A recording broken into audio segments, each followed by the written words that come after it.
창세기 강의 56번째 시간입니다.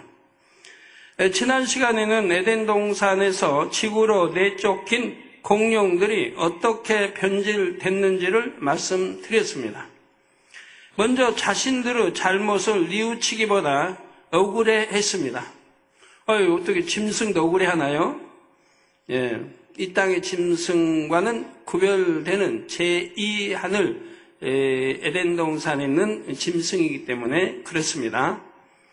선악과를 따 먹은 것도 아닌데 그런 징계를 받는 것에 불만을 가졌지요. 또한 공룡들은 지구의 동물을 볼품없고 하찮은 존재로 여겼습니다. 반대로 자신들은 굉장히 뛰어난 존재라는 우월의식으로 매우 교만해졌지요. 그러면서 공룡들은 사단의 밥이 되어 빠르게 악에 물들었고 난폭해졌습니다. 여기에 공룡들은 지구에 내려온 후 체질도 육적으로 바뀌어서 허기를 심하게 느끼게 되었습니다. 제2하늘은 영의 세계이기 때문에 그렇게 먹지 않는다고 해서 허기지고 배고프고 그런 것은 별로 없어요. 물론 먹긴 먹지만 여기처럼 그렇게 막 배고파서 먹어야 되고 하진 않는다 이 말이에요. 근데 이 땅으로 내려오니까 바뀐다 이 말이에요. 체질도 바뀌고 그런 것들이 다 제가 그래서 저번 차원 적응훈련 받아보고 너무 참 익히 알 수가 있었죠. 바로 1차원의 적응훈련 받으니까 그날부터 목이 상하고 하루 15시간 이렇게 목을 써야 되니까 육의 사람들처럼 목이 그냥 상하고 배고픔을 느끼고 기운이 빠지고 많은 것들이 금방 또 지킴을 못 받고 내가 실수한 것은 지킴을 못 받으니까 손이 걸절돼 버리고 이런 걸 볼 수 있지 않습니까? 전에는 영의 차원, 항상 영의 기운으로 둘러있는 이런 차원에서 살다가 육의 이렇게 참 차원으로 바뀌니까 그렇게 달라지더라 이 말. 바로 제2하늘과 제1하늘에 내려온 이 공룡도 바로 그런 현상인 것이라 이 말입니다. 그래서 체질도 육적으로 바뀌어서 허기를 심하게 느끼게 되었습니다. 닥치는 대로 풀과 과일을 뜯어 먹었지요. 공룡 중 일부는 실수로 죽인 동물의 피냄새를 맡은 후부터 육식도 시작했습니다. 공룡들은 대부분 덩치가 크므로 그 체구를 지탱하기 위해서 엄청난 양의 먹이를 먹어야 했지요. 그러니까 워낙 이 체구도 큰데 여기 지상에 있는 동물들은 그때는 평화롭게 살았으니까 잡아먹고 그런 게 없잖아요. 다 식물을 먹고. 그러니까 누구에 밟혀서 이렇게 죽고 이런 걸 생각을 못하니까 못하고 그냥 다니다가 발에 밟혀서 죽기도 하고 그러니까 이제 피냄새를 맡게 되고 이렇게 한다 이 말입니다. 이로 인해 지구의 자연 환경은 급속도로 황폐해졌습니다. 여러분, 코끼리는 뭘 먹고 살까요? 어떻게 짐승 먹고 사나요? 아니 고기 먹고 사나요? 아니면 풀 먹고 사나요? 네? 풀 종류 먹고 살죠? 나뭇잎을 먹는다든가 풀을 먹고 사는데 코끼리가 고기를 먹는다고 생각해 보세요. 코끼리도 고기 먹습니다.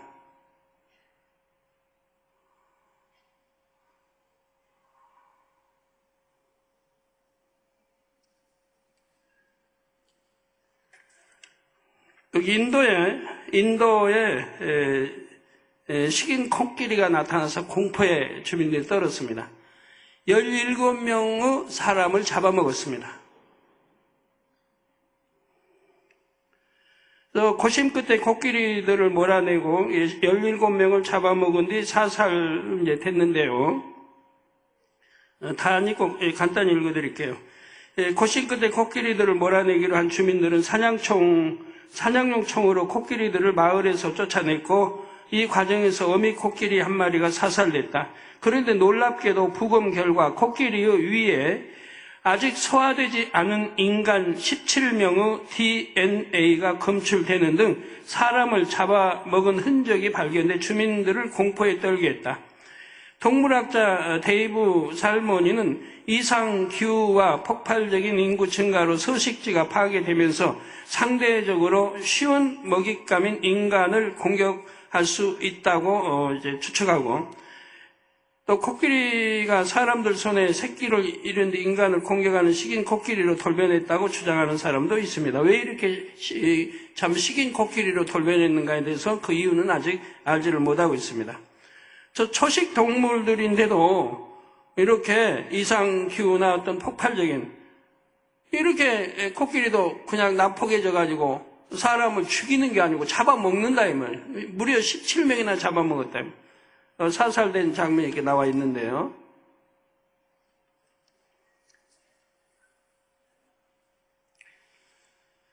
그래서 에덴 동산에서 내려온 이제 이런 공룡도 지금 환경이 완전히 다르지 않습니까? 기후가 다르고 환경이 달라요. 좋은 환경은 아니잖아요. 에덴 동산에 비하면. 그리고 육의 세계로 빠지니까 배고픔을 느끼게 되고, 그러면서 금방 이렇게 또 난폭해지는, 여러분도 여름에 아주 그냥 더운 여름이 이제 되면 30한 5, 6도 올라간다고 해봐요. 그러면 괜히 짜증이 나잖아요. 그냥 신경질을 하고 짜증이 나고. 하나님 믿기 전에, 진리 안 살기 전에는 그랬잖아요. 괜히 짜증이 나고 더워서. 이 공룡도 마찬가지인 거죠. 성도 여러분, 지구의 환경 오염을 가중시킨 또 다른 요인이 있었습니다. 그것은 바로 공룡의 배설물입니다. 공룡이 에덴 동산에 살 때에는 먹이를 섭취하면 체내에서 100% 분해되었기에 배설할 일이 없었다고 했지요. 그런데 이 땅에 내려온 후로는 먹고 나면 배설을 하게 되었습니다. 큰 덩치를 가진 수많은 공룡들이 배설하기 시작했으니 그 양도 엄청났지요. 이로 인해 지구는 빠르게 오염되었습니다. 대표적인 초식 동물인 소 한 마리가 하루에 트림으로 방출하는 메탄가스만도 약 280리터나 된다고 합니다. 초식 공룡은 육식 공룡보다 대체로 몸집이 큰 것으로 알려졌습니다. 현재까지 발견된 공룡 화석 중 가장 긴 초식 공룡은 길이가 약 40m. 그러니까 여기 성전 여기에서 우리 성전 맨 뒤까지 해서 중간 자른 그 길이가 된다 이 말이에요. 우리 성전 길이가 80m 되니까요. 무게는 150톤에서 200톤으로 추정되지요. 한번 상상해 보세요. 얼마나 거대한 공룡인가. 이처럼 거대한 공룡이 방출하는 메탄가스의 양은 얼마나 엄청났겠습니까?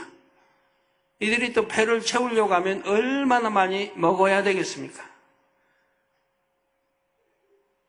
코끼리, 우리 지상의 코끼리도 자기 배를 채우기 위해서 하루 종일 먹어야 되는 거예요. 하루 종일 걸어 다니면서 풀을 찾아 먹는 거예요. 나뭇잎을 따먹고 하루 종일. 그래도 배를 다 채우질 못해요. 기린도 마찬가지고.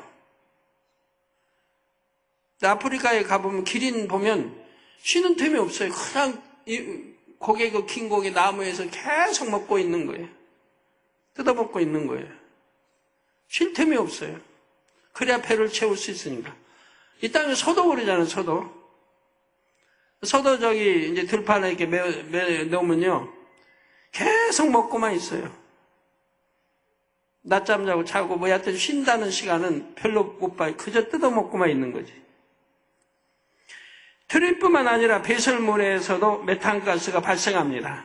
과학자들 중에도 공룡이 방출한 메탄가스가 지구 대기를 오염시켰다는 이론을 주장하는 사람이 있습니다. 이것은 동물의 생태와 공룡의 크기를 안다면 당연히 도출될 수밖에 없는 결론이지요. 그냥 그들의 그 생각이 맞다는 건 아니에요. 그들 오랜 세월 동안을 따지는 거고, 이거는 이 공룡은 그렇지 않았기 때문에, 그렇지만 이론적으로는 그렇다는 얘기입니다. 공룡이 배출한 다량의 메탄가스는 지구의 대기 온도를 높이고 오존층을 파괴하는 위험 요인이 되기에 충분했습니다. 사랑하는 성도 여러분, 하나님께서는 공룡들이 이처럼 지구의 환경 오염을 가중시키고 자연 질서를 깨는 것을 간과하지 않으셨습니다. 그대로 더 두었다가는 지구가 엉망이 될 수 있기 때문이지요. 전 세계에 이제 제한을 내려온 공룡의 그 수가 어마어마 많았단 말이에요. 이에 하나님께서는 공룡들을 일시에 멸하셨습니다. 하나님께서는 어떻게 수많은 공룡들을 한꺼번에 멸하셨을까요?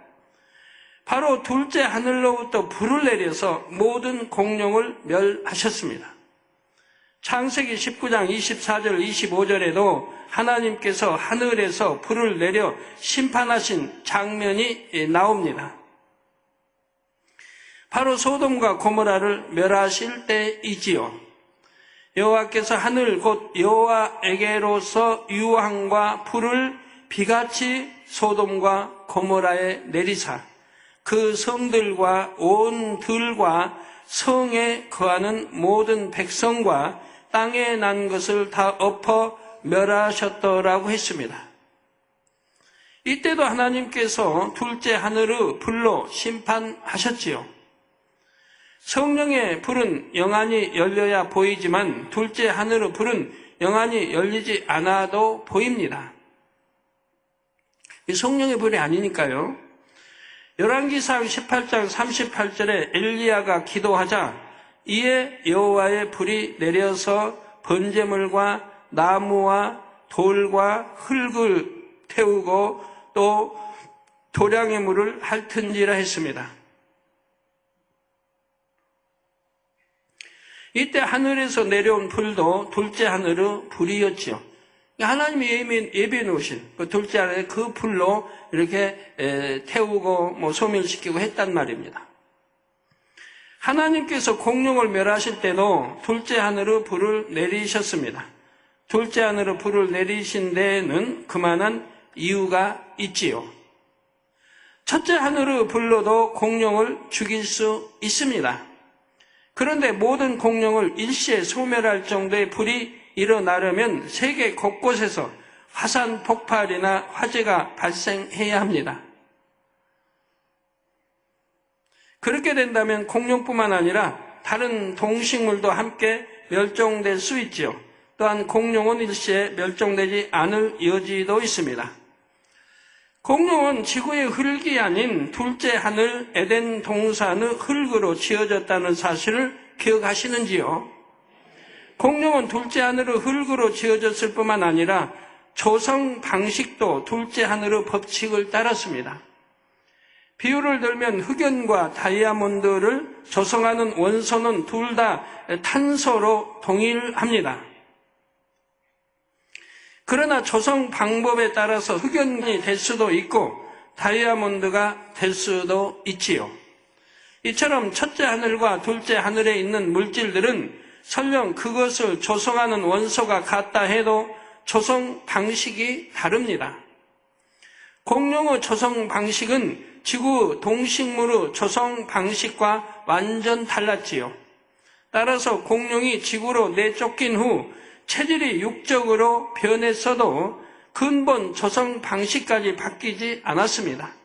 그러므로 공룡들이 지구에서 어떤 계기로 죽는다 해도 사체, 그 중에서도 단단한 뼈는 지구의 동물들처럼 쉽게 부패되지 않습니다. 지구의 흙으로 지어진 모든 생물은 죽으면 다시 흙으로 돌아갑니다. 그러나 둘째 하늘의 흙으로 지어진 공룡이 지구에서 설령 수명이 다해 죽는다 해도 완전히 분해되지 않았을 것입니다. 우리 이 지구상의 생물은 죽으면 다 흙으로 돌아간단 말이에요. 우리 사람은 어때요? 사람은 뼈로 남던데요? 그런가요? 결국 흙으로 돌아가요. 세월이 많이 흐르면 결국은 다 부서져서 가루되고 흙으로 돌아가는 거예요. 세월이 많이 흐르면. 자, 이는 둘째 하늘과 첫째 하늘의 공간 차이 때문입니다. 그런데 둘째 하늘의 불로는 공룡들을 완전히 소멸할 수가 있습니다.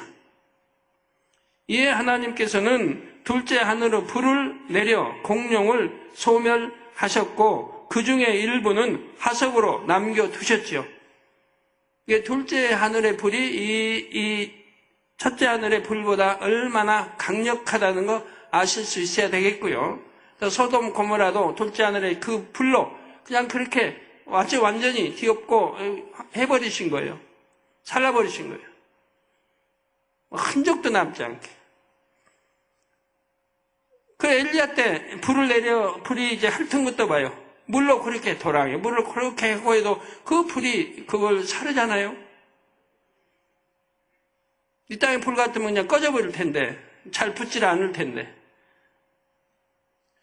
장차 사람들이 공룡이 존재했다는 사실과 어떻게 멸종됐는지를 알 수 있도록 힌트를 남겨두신 것입니다. 하나님은 뭔가 어디에나 흔적을 남겨두세요. 우리 이제 앞으로 피라미드 나오겠습니다만, 피라미드 때 보면 그런 흔적을 많이 남겨두셔서, 이건 지상의 사람들이 지금부터 몇천 년 전에 그 사람들을 그 지혜로, 그걸로 그렇게 하지 않았다는 걸 흔적 남겨두셨다, 이 말이에요. 제 하늘에 아담이 와서 그렇게 지었다는 흔적을 곳곳에 남겨두셨다, 이 말이에요. 앞으로 이제 피라미드 이렇게 또 설교 들어갈 때는 또 설명을 들으시겠습니다. 하나님 남겨주신 흔적들이 뭔지. 아직 이 인간은 그렇게 연구하고 피라미드 오랫동안 연구해도 발견하지 못한 그런 흔적들을 아마 설교 때 말씀 드릴지도 몰라요. 안 드릴지도 모르고. 설교만 하면 전혀 이게 지상에서 과학자가 뭐 하여튼 지질학자가 뭐고 알 수도 없는 그런 것들을 제가 설명하기 때문에 양심이 있고 좀 마음이 선한 사람은 아 그렇구나 하지만 안 그런 사람은 그냥 괜히 공격하려고 하니까.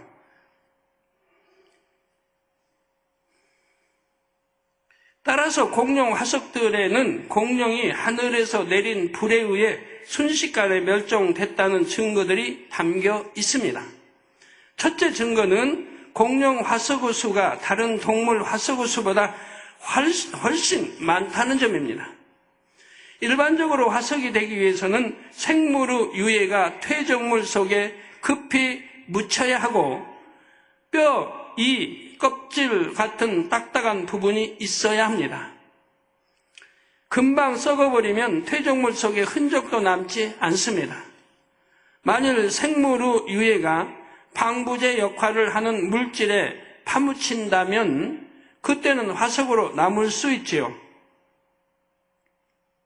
이게 방부제 역할을 하는 물질에 파묻힌다면 말입니다. 이게 썩지 않을 그런 방부제 그런 데 파묻혔다고 하면 남을 수 있다 이 말입니다.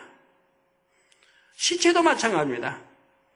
사람의 시체도 수천 년의 시체가 부패하지 않고 그대로 남아있는 것을 그런 것들이 종종 발견된 적이 있었지요. 뭐 그런 이제 뉴스 같은 거 들어보신 적이 있죠.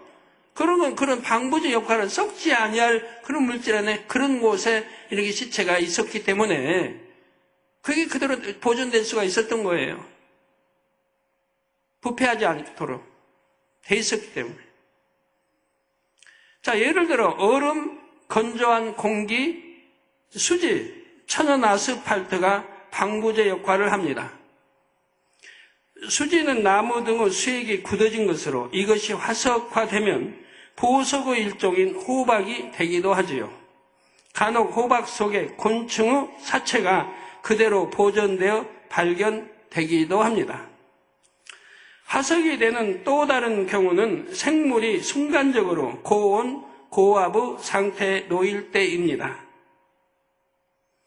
예를 들어 뜨거운 화산재에 갑자기 덮이는 것과 같은 상황에서 화석이 될 수가 있습니다. 서기 79년에 순식간에 화산재에 덮인 폼페이의 유적들을 보면 그 당시 재앙이 얼마나 갑자기 임했는지를 알 수가 있지요. 베수비오 화산이 폭발한 지 몇 시간 만에 화산재가 온 도시를 2m 두께로 덮었고 3일 동안 약 10m 두께로 쌓였다고 합니다. 네, 지금 화면에 나오고들 있습니다. 발굴된 시체들의 석고 주형을 보면 미처 대피하지 못하고 죽은 사람들의 표정까지 생생하게 나타나 있지요. 순식간에 화산재가 도시를 덮어버림으로 인해 그 당시 생활상이 고스란히 보존돼 있습니다. 이처럼 특수한 상황이 아닌 일반적인 환경에서 죽은 동물들은 화석이 되기 어렵습니다. 그래서 실제로 공룡 이후의 동물 화석은 매우 희귀하지요. 이에 비해 공룡 화석의 수는 전 세계적으로 발견되고 있고 많이 발견되고 있습니다. 그러니까 일시에 하나님이 그 하늘의 불로 일시에 이렇게 참 재앙을 내렸다는 것을, 불로 소멸했다는 것을 지금 증거하고 있다 이 말입니다.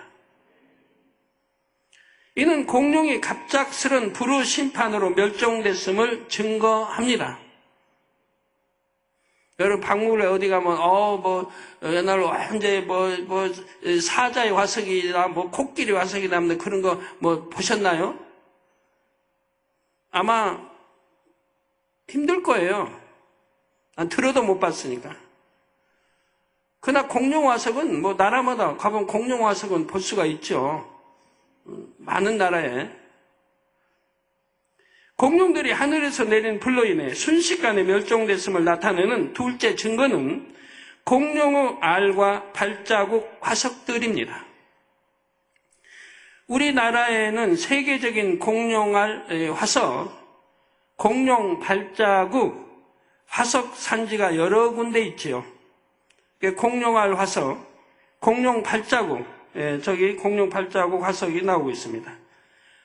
또 산지가 여러 군데 있습니다. 경기도 화성군 시와호 주변에서는 공룡알 화석이 130여 개 발견됐고, 전남 보성군 등량면 선소 해안 일대에서 100여 개가 발견됐습니다. 공룡알 지금 화석이 보이고 있습니다. 화면에 발자국들이 지금 보이고 있고요. 공룡알 보셨어요? 저게 공룡알이에요.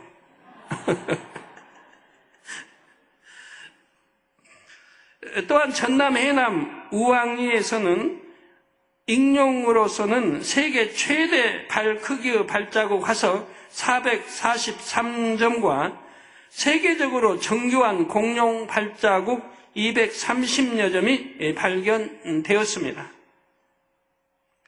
공룡 발자국 화석입니다.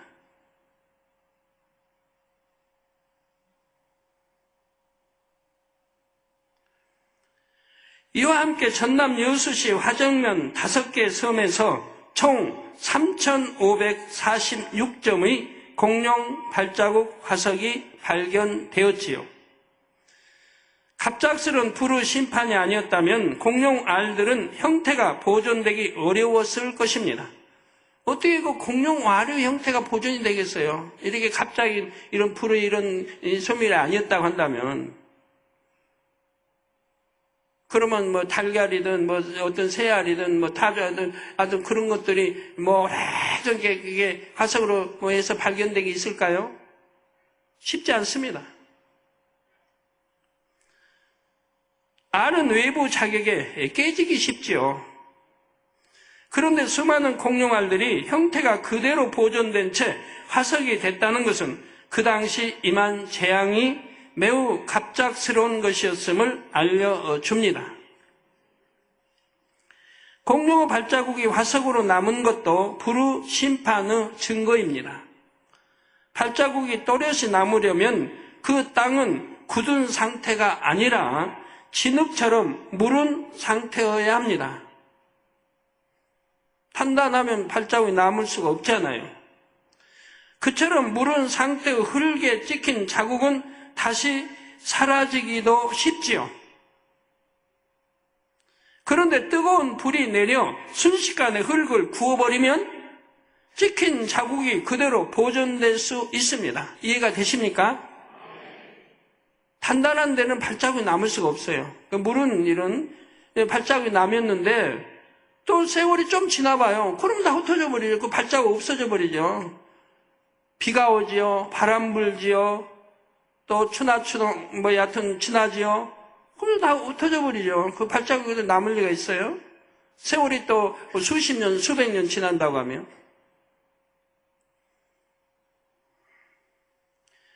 그런데 이건 뜨거운 불이 내려 순식간에 흙을 부어버렸다 이 말이에요. 그래서 찍힌 자국이 그대로 보존될 수가 있다 이 말입니다. 이처럼 공룡 화석들은 공룡이 어떻게 멸망당했는지를 우리에게 분명히 말해줍니다. 성도 여러분, 그러면 세상의 과학자들은 공룡 멸종을 어떻게 설명할까요? 세상의 과학자들도 공룡이 어떤 한 시점에 갑자기 멸종됐다는 점을 인정하면서 매우 의아하게 생각합니다.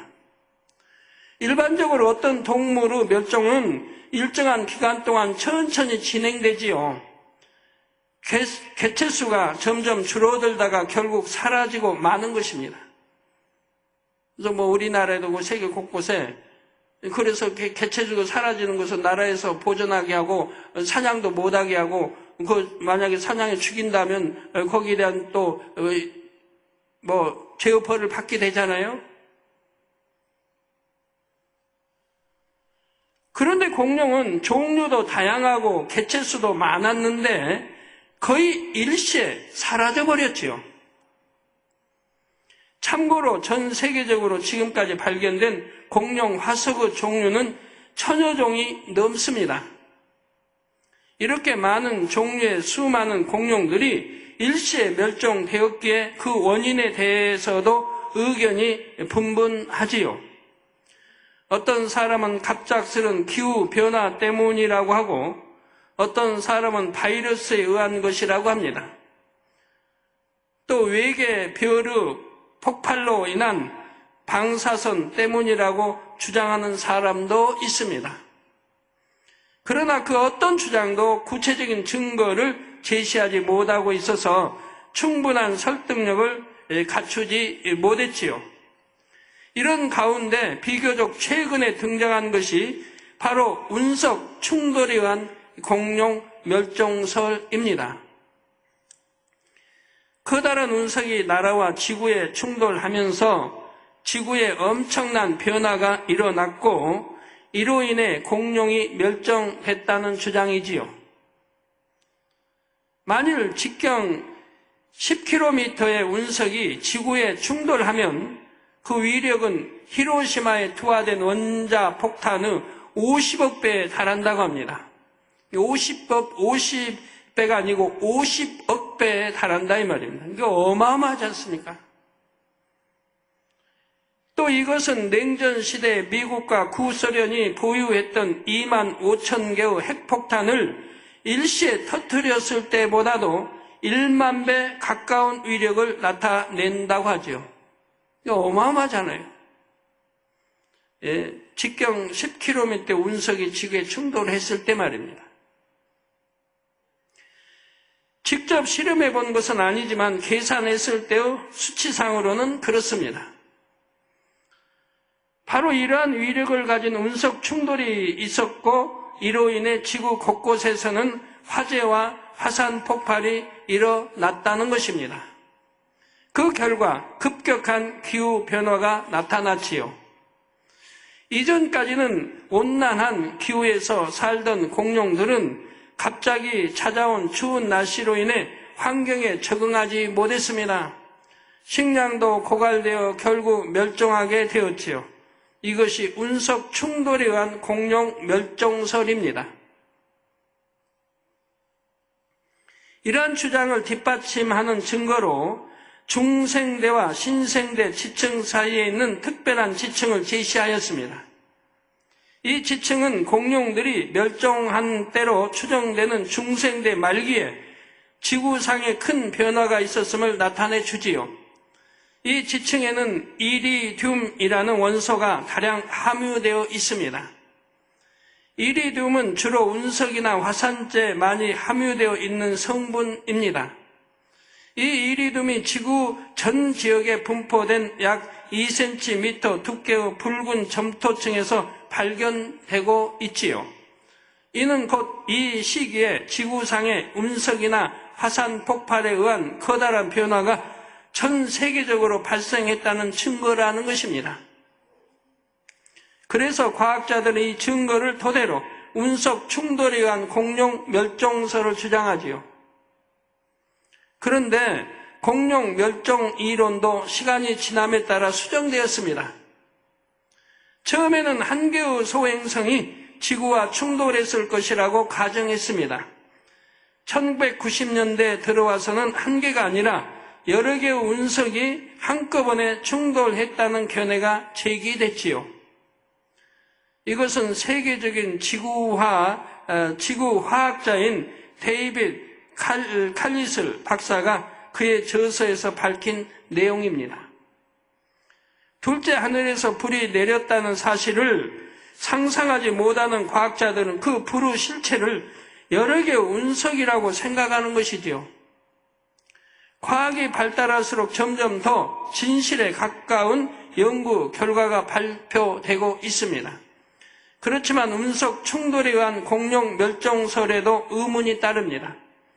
운석의 충돌로 공룡이 일시에 멸종됐다면 어떻게 다른 생물들은 살아남았는가 하는 점입니다. 다 멸종해버려야죠. 지구상에 있는 생물체는 다 멸종해버려야죠. 나무들, 풀인들 남아날 수 있습니까? 공룡을 멸종시킬 만한 엄청난 변화에도 식물들은 그대로 보존이 되었지요. 또한 조류, 파충류, 포유류를 비롯한 대부분의 동물이 살아남았습니다. 만약 커다란 운석이 지구에 충돌했다면 공룡 이후의 모든 생물들도 똑같이 엄청난 환경 변화라는 재앙을 겪었을 것입니다. 그런데 유독 공룡만 완전히 멸종되고 다른 동식물들은 보존되었지요. 그러니 운석 충돌에 의한 공룡 멸종설도 공룡 멸종에 대한 정확한 해답이 아닙니다. 다른 멸종 이론들도 의구심을 주기는 마찬가지입니다. 바이러스 혹은 외계 별 폭발로 인한 방사선으로 공룡이 멸종될 상황이라면 다른 동식물도 살아남지 못했을 것입니다. 그런데 하나님께서 불을 내리셔서 공룡들만 선택적으로 소멸하셨다는 사실을 믿으면 모든 상황이 이해가 됩니다. 하나님께서 둘째 하늘로 불을 내리신 목적은 오로지 공룡을 멸하시는 것이었습니다. 따라서 하나님께서는 불을 비같이 전 세계에 내리시되 공룡 이외의 다른 생물들은 얼마든지 죽지 않게 하실 수가 있었습니다. 지구 전역의 공룡들을 한꺼번에 멸하면서도 다른 생물들은 얼마든지 보존할 수 있었지요. 이러한 예가 성경에도 몇 번 나오지요. 예를 들어 하나님께서 애굽 땅에 열재앙을 내리실 때에도 이스라엘 백성들이 살고 있는 고생 땅에는 아무 재앙이 임하지 않았습니다. 또 이 문설제 피를 바르고 한 곳에는 전부 재앙이 다 지나갔잖아요. 틈타지 못해요. 그 집안에는 재앙이 그 죽음의 사자가 틀어지지 못했습니다. 다 구분하여 정확하게 그 죽음의 사자는 집집마다 다니며 그 문설제 피 바르지 아니한 그만 찾아다니며 장자들을 다 죽였단 말이에요.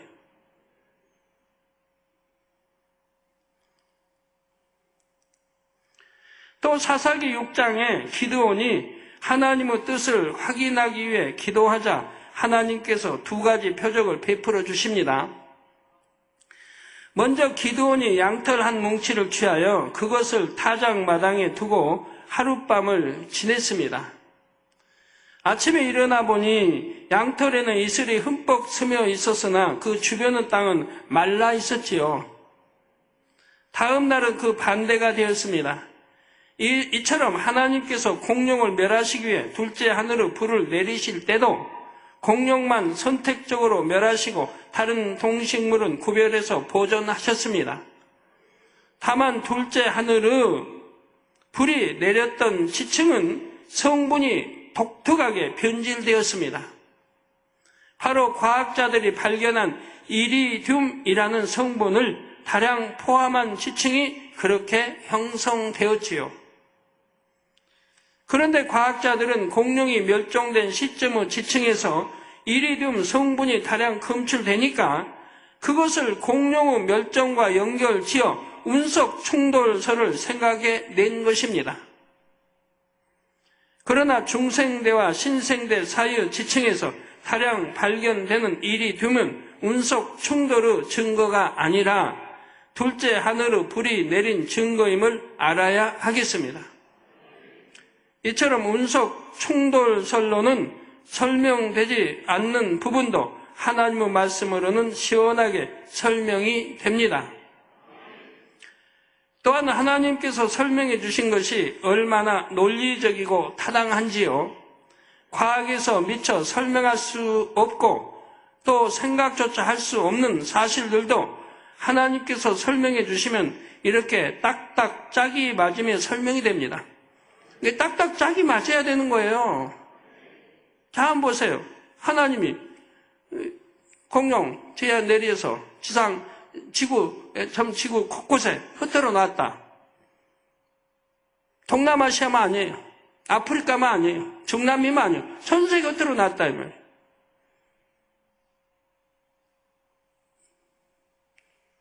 그런데 공룡은 전 세계에서 발견되지 않아요. 그거 하나만 봐도. 다른 어떤 동물도 또한 이렇게 이제 초식 동물이 아닌 이런 동물들은 전 세계 곳곳에서 발견되지 않아요. 예를 들어 코끼리, 우리 한국에 없잖아요. 사자, 우리 한국에 없잖아요. 그건 대륙이 이어졌는데도 그래요. 저기에서 러시아 유럽 돌아돈다고 하면 이어졌다고 해도 가능이 아닌데도 없잖아요. 중남미에 있는 게 이쪽에 없고 다 이런 거 볼 수 있잖아요. 전 세계에 있는 것은 가축들, 사람이 참 기르는 가축들은 전 세계에서 발견되죠. 왜? 옮겨가니까. 사람이 옮겨가니까. 뱀도 전 세계에 발견되지 않습니다. 이 태평양 바다를 건너서 가는데 섬 같은 데는 없다 이 말이에요. 사람이 옮겨 놨을 경우에만 있는 거지. 그러나 이 거대한 공룡은 전 세계에서 발견이 된다 이 말이에요. 그리고 항상 물을 많이 또 먹어야 돼요. 물가. 운집되어 있다는 사실이에요. 퍼져 있는 게 아니고 군대가 운집되어 있다. 그건 이제 다음 이쪽에 설명할 거에 나오지만 일시에 40일 만에 일시에 이렇게 멸종했기 때문에 미처 멀리 퍼져나갈 수 있는 그런 시간 제어가 없었다 이 말이에요. 그래서 공룡 알들도 물이 저 군데 거기 있는 거고 흩어서 그냥 어디 곳곳에 그냥 다 발견되는 게 아니에요. 서울에도 발견되고 대전에도 발견되고 부산에도 발견되고 목포에도 발견되고 전주에도 발견되고 천안에도 발견되고 평양에도 발견되고 이래야 되는데 그러진 않는다 이 말이에요. 또 발자국, 모든 정황, 불로 일체를 살랐다. 모든 정황을 볼 때 하나님이 주신 말씀은 얼마나 정확한지 짝이 맞아 떨어진다 이 말입니다. 다음 시간에는 공룡이 지구에서 살았던 기간을 말씀드리겠습니다. 결론을 말씀드립니다. 사랑하는 성도 여러분, 이 시간에는 하나님께서 공룡을 어떻게 심판하셨는지 말씀드렸습니다. 바로 둘째 하늘에서 불을 내려서 전 세계 공룡을 일시에 소멸하셨지요. 그러면서 장차 사람들이 공룡의 존재를 알 수 있도록 일부를 화석으로 남겨두셨습니다. 사람들이 지식을 동원하여 아무리 풀려 해도 시원하게 풀리지 않던 공룡 멸종 원인이 하나님의 말씀으로는 시원하게 풀립니다. 그리고 공룡이 이렇게 거대한 그런 공룡들이 진화돼서 이렇게 공룡이 됐다 하는 자체가 도저히 전에 설명했지만 말이 안 되는 것이라 이 말입니다. 진화에서 이 거대한 공룡이 되기까지 뭘 먹고 자라냐 이 말이에요. 도대체 뭘 먹고 자라냐 이 말이에요. 누가 밥을 주는 것도 아니고 그 많은 양을 처할 공룡들이 그렇게 성장하기까지 도대체 뭘 어디서 잡아먹고 자랐냐 이 말입니다. 그 언제 발이 생기고 언제 날개가 생기고 이 말도 안 되는 그 머리 좋은 사람들이 왜 그럴까요? 왜 그런 쪽으로는 왜 생각을 못 하는지. 하나님의 능력과 신성을 믿는 사람들은 이 말씀이 사막의 오아시스와 같은 것입니다. 그래서 인터넷 곳곳에 이 창세기 말씀을 빨리 듣고 싶다고 하신 분들이 많이 있지요. 너무 은혜롭다고. 항상 다음이 기대된다고. 다음 시간을 기대한다고. 우리 어린이들도 그래요. 초등학교 애들도요. 초등학교 또 안 다니는 애들도 그래요. 당회장님, 빨리 공룡 설교 듣고 싶어요. 창세기 설교 듣고 싶어요. 하는 애들이 있더라고요. 자, 그러나 마음에 하나님 두기를 싫어하는 사람들은 하나님의 진리보다 거짓 이론을 더 좋아하지요. 또한 하나님의 진리를 인정하면 자신들이 그동안 쌓은 연구 업적을 부인해야 한다는 두려움도 있을 것입니다. 그동안 연구했던 게 다 수포로더러 부인해야 된다 이 말. 사실이 아니라. 그러니 뭐 자존심에다가 자기 배운 모든 학문이 다 연구가 다 헛것이 돼야 되니 인정하려고 하지 않는다 이 말입니다. 인정하려고 하는 게 쉬운 게 또 아니라 이 말입니다. 그런 모든 과정을 생각합니다.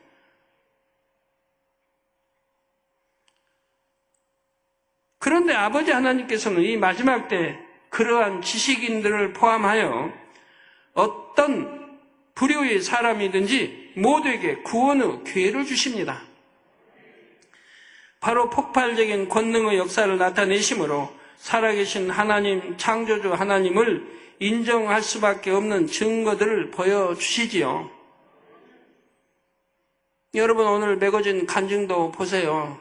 그 연로하신 분, 그 많은 병들 치료받고 다 아무리 했고 병원에 하고 했지만 뭐 두개골을 갈라서 수술도 하고 다 했지만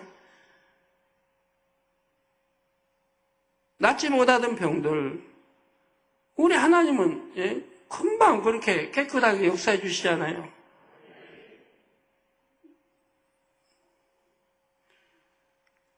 이번에 태국에 이제 우리 선교 갔던 이성칠 목사님과 우리 빛의 소리 등 다녀온 간증들을 잠깐 여러분 들으셨을 겁니다. 얼마나 놀라운 역사예요, 이거. 얼마나 놀라운 역사예요. 하나님을 전혀 모르는 사람, 불교 나라.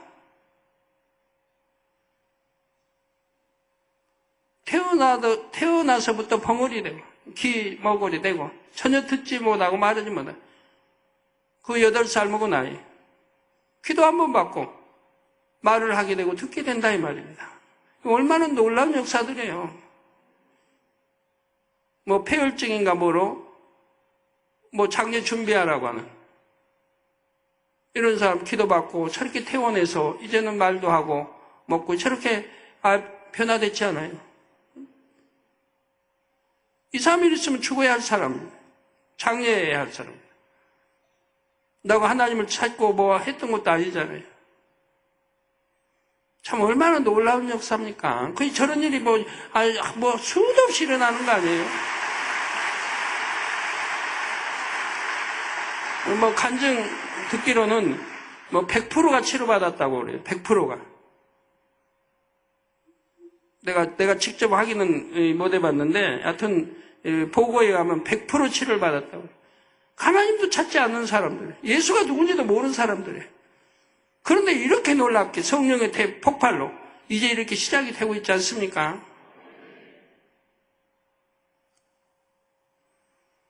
네, 우리 선교사님 참 열심히세요.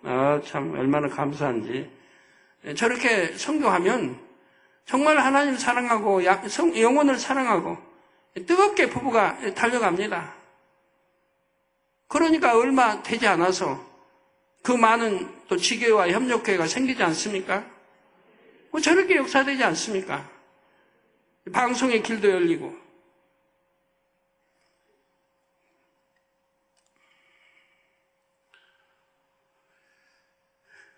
이웃나라에서도 또 많은 목사님들이 참여해서 은혜 받고 이 말씀이 아니면 안 된다. 또 감사하게도 GCN 달지도 않았는데 GCN을 청취할 수가 있다 이 말이에요. GCN 안 달았는데도 GCN이 나온다 이 말이에요. 그래가지고 많은 이들이 이 GCN을 보고 있다 이 말이에요. 그래가지고 우리 선교팀 얼굴을 알아본다 이 말이에요. 늘 GCN으로 철회하는 거 봤으니까 함께 철회하고 했으니까 얼굴들을 안다 이 말이에요.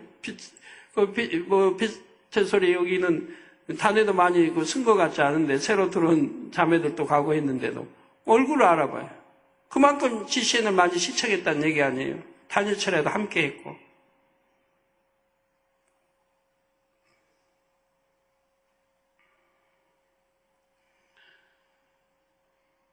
바로 폭발적인 권능의 역사를 나타내심으로 살아계신 하나님, 창조주 하나님을 인정할 수밖에 없는 증거들을 보여주십니다. 폭발적인 권능의 역사는 하나의 기사, 하나의 표적이 나타나고 마는 차원이 아닙니다. 본교회 개척 이후 지금까지 나타났던 권능의 역사들이 마치 일시에 터지듯이 복합적으로 나타나게 되지요. 한 가지만 아니라 그냥 일시적으로 막 복합적인 이번에 무지개 보여주신 대로 그런 역사들이 앞으로 펼쳐지게 됩니다. 예를 들어 지구의 북반구에 유행성 질병이 창궐한다고 합시다. 신종플루나 구제역을 떠올리시면 됩니다. 앞으로도 이런 유행성 질병이 계속 나타나서 세계 곳곳마다 아우성을 치며 힘들어하고 사람들은 몹시 두려워하게 되지요. 그럴 때 영향력 있는 사람이 하나님의 권능을 인정하고 기도를 요청한다면 북반구뿐만 아니라 지구 전체에서 유행성 질병이 사라질 수도 있는 것입니다. 이게 예전 차원과 다른 거예요. 성령의 대폭발 역사는 예전은 믿음으로 기도받았으면 그 지역만 역사하는데 이제 앞으로는 그렇지 않.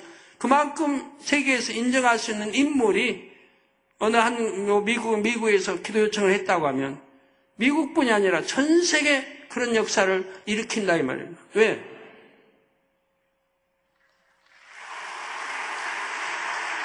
이제 앞으로는 그렇게 대폭발을 역사한다 이 말이에요. 그래도 알 수 있으니까. 영국에도 미국에서 어떤 분이 대통령이 기도 요청했는데 그에 치료받고 그 여파가 우리나라도 임했구나, 전 세계에 임했구나, 이걸 알 수 있기 때문에 아버지가 앞으로는 그렇게 역사해 가신다 이 말이에요. 이처럼 전 지구적인 질병이 동시에 물러가기 위해서는 복합적인 역사가 이루어져야 하지요. 영의 공간의 문을 열고 닫으며 공간 이동을 이루어야 하고 성령의 불로 태우는 역사도 일어나야 합니다. 이 모든 것이 동시에 가능하도록 저는 그동안 영의 훈련을 받아왔습니다. 폭발적인 권능의 역사는 일반 성도들은 물론이요, 세상 각 분야의 머리급들에게도 전파되어 영향력을 미칠 것입니다. 아버지 하나님께서는 그동안 이것이 가능하도록 물밑 작업을 해오셨지요. 저도 마음의 주관을 받아 순종했고 특히 방송, 선교 분야에 마음을 써왔습니다. 우리 성도님들도 지금까지 마음을 다지며 믿음의 연단을 잘 받아오셨지요. 이제 하나님을 사랑하는 열정으로 하나님의 전신갑주를 입으시기 바랍니다. 에베소 6장 13절에 하나님의 전신갑주를 취하라. 이는 악한 날에 너희가 능히 대적하고 모든 일을 행한 후에 서기 위함이라 했습니다. 모든 성도님들이 말씀과 기도로 무장하여 목자와 함께 마지막의 섭리를 충만하게 이루어갈 수 있기를 주님의 이름으로 축원합니다.